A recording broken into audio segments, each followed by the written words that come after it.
with the cell capacities that we are putting in? Because the cell capacities seem to be much lower if US is a bigger portion of that. So we are at 72% of the order book is United States at this point in time.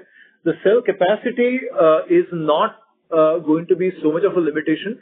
The entire cell capacity that we have is going to be for internal purposes, both for India and for the United States. We will still not be producing enough cells for our own internal consumption. For the United States, we will be taking cells from sources which are allowed in the United States, which is going to be non-China. And those supply chains are also secure. And so that is not going to be a limitation to serve our United States customers. Okay. Lastly, sir, this cell capacity in India is coming up. So would it be fair to, whatever you think is fair to assume in terms of full utility, like you said, with modules you produce only maybe 70% at best. So what it would be for cell whenever it is mature, and what kind of profitability one can expect, maybe keeping in mind the current rates from the cell production then. So again, great sort of question, Mr. Ashish. From the perspective of capacity utilization, they are in the sort of similar region. So we would expect somewhere around 60 to 80%, as the lines keep getting stabilized, and at the full maturation, somewhere in the region of around 80% or thereabouts is where one can expect. As far as the profitability is concerned, as you can imagine, if we would have had one-to-one, we would have had a massive profit flip. But at this point in time, on a blended basis, we expect about a 200 to 300 basis points improvement in the overall profitability because of steps. Okay. Thank you, sir. I'll come back with more questions. Let others ask. Sure. Thank you very much, Ashish. Really appreciate it. Thank you. Before we go ahead with the next question, I would request all the participants to limit their questions to one per participant. Should you have a follow-up question, please rejoin the queue. Thank you. The next question is from the line of Mohit Kumar from ICICI Securities. Please go ahead. Hi. Good afternoon, sir. So my question is on the duties. How do you think about the impending duties which being talked about in the United States, the anti-dumping duty and countervailing duties? When do you think that some clarity will come in your opinion? So, as you know, there is change in dispensation in the United States. We have been closely observing the situation there and trying to seek clarity. I would say, from my perspective, it will be somewhere in January is when we'll potentially get the clarity on this. Just given the changes that are happening in the political landscape of the United States. My related question is that, of course, the anti-dumping duty and CVD will import in the Southeast Asia. So how does it impact in any way, our sourcing of sales? So a large portion of what we are actually exporting to the United States is actually directly from India, and we are going to come up with our own manufacturing facility in the United States, as you know, 1.4 gigawatts. So both of that taken together, the impact on us is going to be limited. Understood, sir. Thank you. Thank you and all the best. Thank you. Thank you very much, Mohitji. Thank you. The next question is from the line of Chirag Kaskiwala from Neo Asset Management. Please go ahead. Yeah, hi. So as just you said that, this year the contribution from exports is more close to 25-30%, and this full year it could remain at similar levels. But going forward, will the contribution will remain at around low levels to exports? And in that case, and also if you want to start producing in US itself, then how will the margins change as you will be procuring cells from US and then making modules? So could the margins be on the lower side going forward? Chiragji, great question. So from our perspective, the mix of the sales is going to continue to keep evolving. Just looking at the way in which our order book stacks up, clearly shows the direction in which potentially next year is going to pan out. Now, like you rightly said, some of it we might actually serve from our own factories in the United States. In what manner are we going to do that? For United States, most of the cell requirement, most if not all, will be served from India. And so therefore, that is going to be a substantial margin contributor as we move forward. The way in which we will actually do the configuration of orders to be served from in United States for United States from India, and India from India will all be configured in such a way that we maximize our profit potential.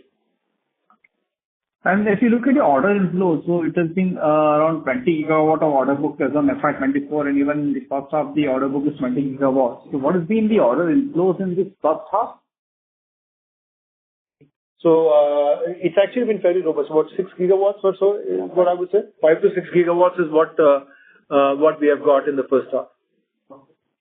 Okay. And could it be safe to assume that second half could be better in terms of growth? Because if you look at your listed peers, they are reporting much higher revenue growth who are purely operating in Indian market. But you're also this year concentrating more on India. Then would the revenue growth be better, or how should we look at it? So Chirag, great question. So the revenues are a function of, if you look at our business, the revenues are a function of our manufacturing capacity and realization, right? And when you put all of these things together, if your manufacturing capacity increases dramatically, and your realization remains flat or increases, your revenues will grow. For us, this is a year of making sure that we have a very strong EBITDA, very strong, making sure that the manufacturing footprint is complete, and then therefore, get the benefits of completion of all the manufacturing capacity. So that's the way in which realization will go up from our perspective is as the cell capacity comes up. Also, the DCR potential that our own cells gives us will also give fillip to the profitability. Thank you. Thank you, Chirag. Thank you. A reminder to all the participants to kindly limit their questions to one per participant. The next question is from the line of Suyash Kela from Singularity. Please go ahead. Hi, thank you for taking my question. Sir, I had a question on the improved margins because of sales. You said maybe 2 to 3 percentage points. From our understanding, looking at the peers, it looks to be much higher if you are running an integrated facility. Maybe if you can just expand a little bit on that, and assuming the end market is DCR. Second, if you can talk about the retail business in the rooftop solar segment. From a macro perspective, the growth in the numbers is looking very exciting. So how are we looking at that segment 2 to 3 years out from in terms of the revenue and the profitability of the segment? Right. Again, great question, Sureshji, if I've got your name correctly. From a margin perspective, yes, you're right. A fully integrated chain. So if I have 13.3 gigawatts of manufacturing of modules and 13.3 gigawatts of cells, these numbers that I quote might potentially even jump to a double than what I'm saying. However, on a blended basis, so when I said 200 to 300 basis points, it's on a blended basis. And that's where you are getting in that region. But yeah, I mean, as the level of integration increases, the potential of profits actually go up and they are almost double. At this point in time, of course, there is a sense of conservatism in the numbers that I quote, as we always are, and we would like to beat those numbers as we move forward. Thank you, sir. The next question is from the line of Prateek Kumar from Jefferies. Please go ahead. Yeah, thanks for the follow-up. I just one question regarding the order book. So just wanted to understand the order book of 20 gigawatt in current context of current environment in US. So all these orders are like sort of more like MOUs, or like all these companies have like sort of given you some advance, or I mean, and they can be like sort of cancelled because there's some change in local regulations, etc. What is the stage of this order book exactly for this 20 gigawatt, of which like 70% is US? Super. Pratikji, a fantastic question. The way in which we look at orders and consider them as orders in Waaree is if we get advances. So almost the entire 20 gigawatts of order book is backed by advances. That's number one. Number two, Pratikji, is that most of our orders in this order book are through sticky customers who are loyal to us. And that's the other reason why there is a certain strong belief that these orders would not be cancelled. So these are the two solid reasons why it's a solid order book. We don't consider it as an order till such time that we actually have an advance in our books. And there's an increased confidence because of the fact that they are loyal customers. Thank you. The next question is from the line of Utsav Adani from Oakland Capital. Please go ahead. Thank you for the opportunity. Sir, I wanted to ask questions on the new businesses. One is battery storage, the other is electrolyzer, which you said you'll comment on probably next call. The aluminum screen, I think we have a subsidiary which is named Waaree Green Aluminum Private Limited. And a couple of years back, I think there is some business opportunity being discussed on thermal energy storage with Bryn Miller. Do we have any updates on all of these businesses? A great question, Utsav. In my presentation, I already said that we are going to have a fairly broad spectrum from a energy transitions perspective.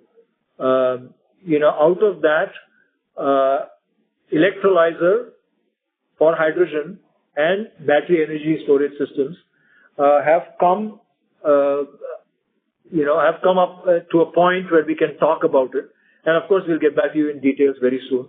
All the other parts and pieces of the potential future business is being talked about internally. We have a process internally where we move all of these through various stage gates. And when it crosses the right stage gates, and when it becomes mature, and when we are ready, we will be fairly excited to come and talk to you about that as well. But at this point in time, as they say, it's not prime time. It has not come to a stage where we can talk about it. Thank you very much, sir. Ladies and gentlemen, due to time constraint, that was the last question we can take today. I would now like to hand the conference over to the management for closing comments. Over to you. Thank you very much. Thank you very much for asking us all of these extremely exciting questions, and thank you very much for spending the time. Ladies and gentlemen, what we would like to sum up this conference as is we have had a good and a resilient quarter. We have strong business fundamentals, and that's due to a strong demand, a very, very good manufacturing footprint for now and for the future. And of course, our foray into other elements of energy transitions, which are going to bring us growth in the future. Once again, ladies and gentlemen, thank you very much for the time. Thank you, members of the management. On behalf of Waaree Energies Limited, that concludes this conference. We thank you for joining us, and you may now disconnect your lines. Thank you.